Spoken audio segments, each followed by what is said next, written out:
আসসালামু আলাইকুম।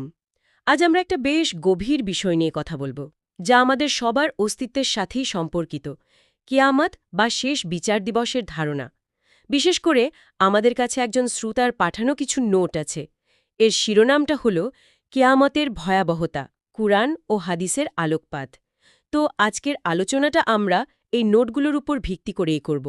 মানে এই উৎসটার সাহায্য নিয়েই আমরা বোঝার চেষ্টা করব। ঠিক আছে, কুরআন আর হাদিসে কিয়ামতের ভয়াবহতার ছবিটা ঠিক কেমন করে আঁকা হয়েছে। আমরা তো জানি ইসলামী বিশ্বাসে এই দিনটা কতটা গুরুত্বপূর্ণ, শুধু যে শেষ বিচারের জন্য তাই না, বরং এর আগের নানা ঘটনা, নিদর্শন, এই সব কিছুরই অনেক বিস্তারিত বর্ণনা আছে। চলুন তাহলে দেখি এই উৎসের গভীরে কি আছে, কি বলছে এই নোটগুলো। আচ্ছা, তাহলে উৎসের বর্ণনা অনুযায়ী শুরু করি। কিয়ামতের ভয়াবহতাটা ঠিক কোথায় শুরু হচ্ছে? এটা কি কোনো মহাজাগতিক পরিবর্তন দিয়ে, যেমন আমরা প্রায়ই শুনি না যে সূর্য নিভে যাবে বা পাহাড়গুলো তুলোর মতো উড়বে, এই ধরনের কিছু? হ্যাঁ, ঠিক ধরেছেন। উৎসটি সম্ভবত শুরুতেই এই মহাজাগতিক পরিবর্তনের দিকটাতেই বেশি জোর দিয়েছে। কুরআনের বিভিন্ন আয়াতে কিয়ামতের যে চিত্র আমরা পাই, সেখানে কিন্তু প্রকৃতির একটা অভূতপূর্ব ওলটপালট ঘটে যাওয়ার ধারণা দেয়া হয়েছে। যেমন উৎসে সম্ভবত সূরা আত-তাকফিরের কথা বলা হয়েছে, যেখানে আছে যে সূর্য আলো হারিয়ে ফেলবে, নক্ষত্রগুলো সব ঝরে পড়বে, পাহাড়গুলো চলতে শুরু করবে, এইগুলো। হুম। এই ছবিগুলো কিন্তু শুধু দেখার বিষয় না, বুঝলেন? এগুলো আসলে মহাবিশ্বের যে একটা প্রতিষ্ঠিত নিয়ম আছে, সেটা ভেঙে পড়ার ইঙ্গিত। মানে এটা বোঝায় যে সবকিছুই তো আল্লাহর নিয়ন্ত্রণে, তার ইশারায় মুহূর্তে সব বদলে যেতে পারে। উৎসের ব্যাখ্যায় সম্ভবত এই দিকটাই তুলে ধরা হয়েছে যে প্রকৃতির এই বিশাল পরিবর্তন মানুষের মনে একটা চরম অসহায়ত্ব আর ভয়ের জন্ম দেবে। তার মানে ব্যাপারটা শুধু বাইরের জগতের পরিবর্তন নয়, মানুষের ভেতরের জগতেও এর গভীর প্রভাব পড়বে। আচ্ছা, উৎস কি মানুষের এই অসহায় অবস্থার কোনো বিশেষ ছবি তুলে ধরেছে? ও অবশ্যই, অবশ্যই। কোরআনের বর্ণনের ভিত্তিতে উৎসটা মানুষের চরম অসহায়ত্ব আর বিশৃঙ্খল অবস্থার উপর জোর দিয়েছে। যেমন ধরুন, সূরা আল কারিয়ার কথা যদি উৎসে থাকে, সেখানে মানুষকে তুলনা করা হয়েছে কেমন না বিক্ষিপ্ত পতঙ্গের সাথে। পতঙ্গ যেমন উদ্দেশ্যহীনভাবে আলোর দিকে ছোটে, কেয়ামতের দিন মানুষও ঠিক তেমনই দিশেহারা, ভীত, কিংকর্তব্য বিমূঢ় হয়ে পড়বে। ও আচ্ছা। এই উপমাটা কিন্তু খুবই শক্তিশালী। এটা শুধু ভয় না, বরং মানুষের একেবারে নিয়ন্ত্রণহীন একটা অবস্থার কথা বলছে। উৎসটি সম্ভবত এই চরম মানসিক বিপর্যয় আর আতঙ্কের দিকটাকেই কোরআনের এই বর্ণনার মাধ্যমে ফুটিয়ে তুলতে চেয়েছে। হ্যাঁ, আসলেই খুব শক্তিশালী একটা ছবি। আচ্ছা, কোরআনের এই বর্ণনার পাশাপাশি উৎসটি তো হাদিসের আলোকেও ব্যাখ্যা করেছে, তাই না? হাদিসের বর্ণনায় কেয়ামতের ভয়াবহতার কোন দিকগুলো বিশেষভাবে উঠে এসেছে, যেমনটা উৎসে পাওয়া যাচ্ছে? হয়তো বিচারের দিনের পরিবেশটা কেমন হবে বা মানুষের শারীরিক অবস্থা, এরকম কিছু? হ্যাঁ, দিসের বর্ণনাগুলো কিয়ামতের ভয়াবহতার আরও কিছু বাস্তব, আরও স্পর্শ করার মতো দিক তুলে ধরে, যা উৎসে সম্ভবত বিস্তারিতই আছে। যেমন একটা খুব পরিচিত হাদিসের কথা আমরা প্রায় শুনি, হয়তো উৎসেও আছে। সেদিন সূর্যকে নাকি মানুষের খুব কাছে নামিয়ে আনা হবে, ধরুন মাত্র 1 বা 2 মাইল দূরত্বে। বলেন কি? হ্যাঁ, আর মানুষ তার নিজের আমল অনুযায়ী ঘামের মধ্যে ডুবতে থাকবে। কারো ঘাম থাকবে পায়ের গোড়ালি পর্যন্ত, কারো হাঁটু, কারো কোমর পর্যন্ত। আর এমন মানুষও থাকবে যারা একেবারে ঘামে ডুবে হাবুডুবু খাবে। এই বর্ণনাটা কিন্তু শুধু শারীরিক কষ্টের থেকেও বেশি কিছু বোঝায়। এটা হয়তো মানুষের কাজেরই একটা প্রতিফলন, সেই দিনের চরম উত্তাপ, অসহনীয় পরিস্থিতি। তার মানে মানুষের আমল বা কাজের সাথে সেই দিনের পরিস্থিতিটা ওতপ্রোতভাবে জড়িত, এটা বলছেন? ঠিক তাই। উৎস সম্ভবত এই সংযোগটার ওপরই জোর দিয়েছে। শুধু তাই না, হাদিসে বিচারের দিনের দীর্ঘসূত্রিতার কথাও বলা হয়েছে। মানুষ অপেক্ষা করতে করতে ক্লান্ত, বিধ্বস্ত হয়ে পড়বে। তারা তখন বিভিন্ন নবীর কাছে ছুটে যাবে সুপারিশের জন্য, শাফাআত যাকে বলে, যেন আল্লাহ বিচার কাজটা তাড়াতাড়ি শুরু করেন। বুঝতে পারছি। এই যে ছোটাছুটি, এই আকুতি, এটা কি প্রমাণ করে? প্রমাণ করে যে সেই দিনের অবস্থাটা এতটাই ভয়াবহ হবে যে মানুষ চাইবে ফলাফল যাই হোক, এই অপেক্ষাটা যেন শেষ হয়। উৎসের বিশ্লেষণে হয়তো এই মানবিক দুর্বলতা আর চরম উদ্বেগের দিকটাই হাদিসের আলোকেই তুলে ধরা হয়েছে, যা কেয়ামতের মানসিক চাপটাকেও স্পষ্ট করে। বোঝা যাচ্ছে কোরআন এবং হাদিস দুটোতেই তো ভয়াবহ সব চিত্র এখন প্রশ্ন হল, উৎস অনুযায়ী এই যে এত ভয়াবহতার বর্ণনা, এর মূল উদ্দেশ্যটা কি? এটা কি শুধুই মানুষকে ভয় দেখানো, নাকি এর পেছনে আরও গভীর কোনো তাৎপর্য আছে, কোনো বার্তা? উৎস এটাকে কিভাবে ব্যাখ্যা করছে? এটা খুব জরুরি একটা প্রশ্ন তুলেছেন। আর উৎসের আলোচনা থেকে যা বোঝা যায়, এই ভয়াবহতার বর্ণনার উদ্দেশ্য শুধু ভয় দেখানো নয়, একদমই নয়, বরং এর একটা গভীর আধ্যাত্মিক এবং নৈতিক দিক আছে। উৎসটি সম্ভবত ব্যাখ্যা করেছে যে এই বর্ণনাগুলো মানুষকে তার জীবনের আসল উদ্দেশ্য নিয়ে ভাবতে সাহায্য করে। মানে দুনিয়ার জীবনটা যে ক্ষণস্থায়ী আর পরকালের জীবনটাই আসল গন্তব্য, এই সত্যটা বুঝতে সাহায্য করে আর কি। আচ্ছা। যখন একজন মানুষ কিয়ামতের ভয়াবহতা, বিচারের দিনের কঠিন হিসাব নিকাশের কথা ভাবে, তখন দুনিয়ার জীবনের ছোটখাটো মোহ, লোভ, লালসা এগুলো থেকে নিজেকে দূরে রাখাটা তার জন্য সহজ হয়ে যায়, তাই না? হ্যাঁ, তা তো বটেই। আর আরেকটা দিক হল, এই ভয়াবহতার স্মরণ মানুষকে দায়িত্বশীল করে তোলে। উৎস হয়তো এই দিকটাতেই জোর দিয়েছে।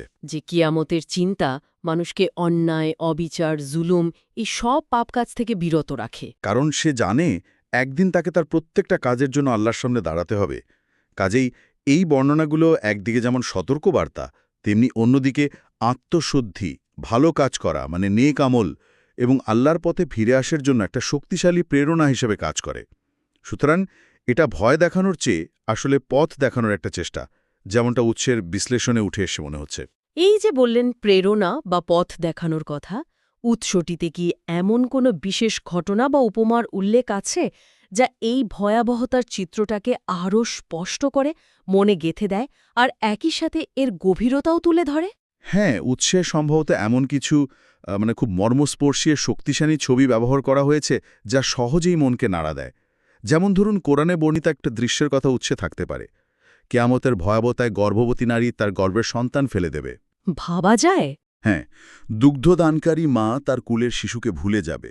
মানুষকে দেখে মনে হবে তারা মাতাল, কিন্তু আসলে তারা নেশাগ্রস্ত থাকবে না। আল্লাহর আযাবের প্রচণ্ডতাই তাদের এমন বিহল করে ফেলবে। এই চিত্রগুলো কি দেখাচ্ছে?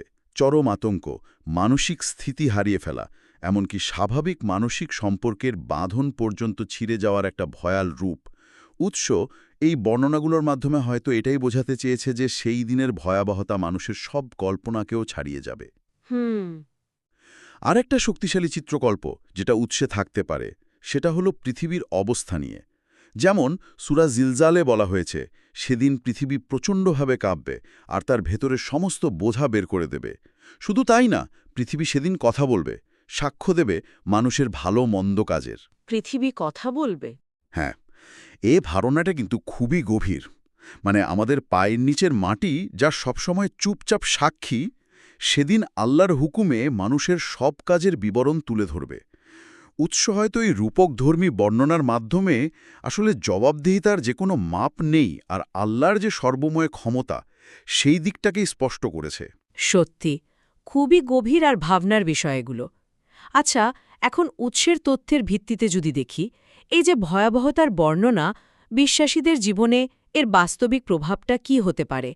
তাদের দৈনন্দিন জীবন, তাদের বিশ্বাস বা আল্লাহর সাথে তাদের সম্পর্কের ওপর এর কী ধরনের প্রভাব ফেলার কথা উৎসে বলা হয়েছে?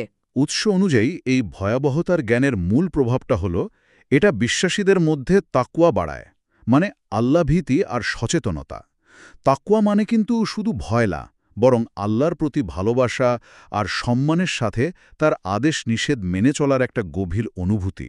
যখন একজন মানুষ মনে রাখে যে তাকে একদিন সেই ভয়াবহ দিনের মুখোমুখি হতে হবে, তার সব কাজের হিসাব দিতে হবে, তখন সে স্বাভাবিকভাবেই অন্যায় পাপ কাজ থেকে দূরে থাকার চেষ্টা করে, তাই না? হ্যাঁ, ঠিক।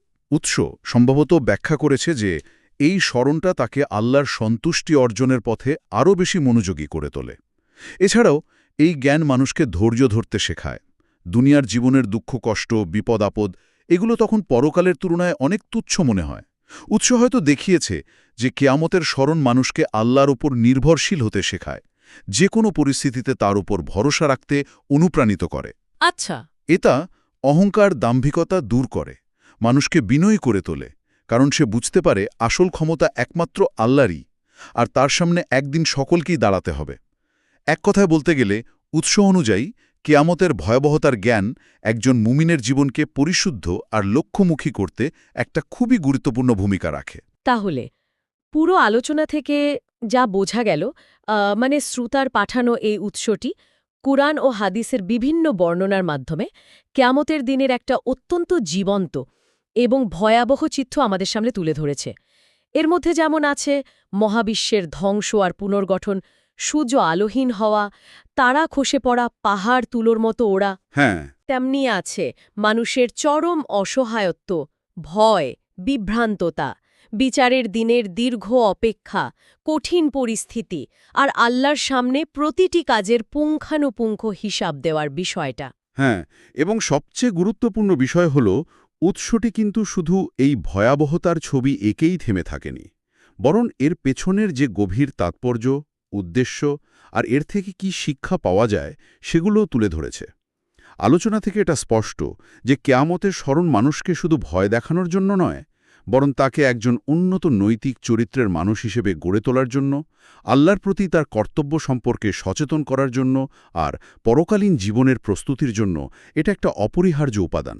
সব মিলিয়ে উৎসের এই আলোচনা থেকে একটা বিষয় তাহলে পরিষ্কার হচ্ছে, কিয়ামতের ভয়াবহতার ধারণাটা নিছক কোনো ঘটনা নয়, এটা ইসলামী বিশ্বাসের একটা মৌলিক স্তম্ভ, যা একজন বিশ্বাসীর জীবন দর্শন, তার কাজ, এমনকি আল্লাহর সাথে তার সম্পর্ককে প্রতিনিয়ত প্রভাবিত করতে পারে, পরিচালিত করতে পারে। একদম ঠিক বলেছেন। উৎসের মূল বার্তা সম্ভবত এটাই যে কিয়ামতের এই জ্ঞানকে শুধু একটা তাত্ত্বিক বা ভয়ের বিষয় হিসেবে না দেখে এটাকে আমাদের জীবনের প্রত্যেকটা ক্ষেত্রে একটা ইতিবাচক চালিকা শক্তি, একটা পথ নির্দেশক হিসেবে গ্রহণ করা উচিত।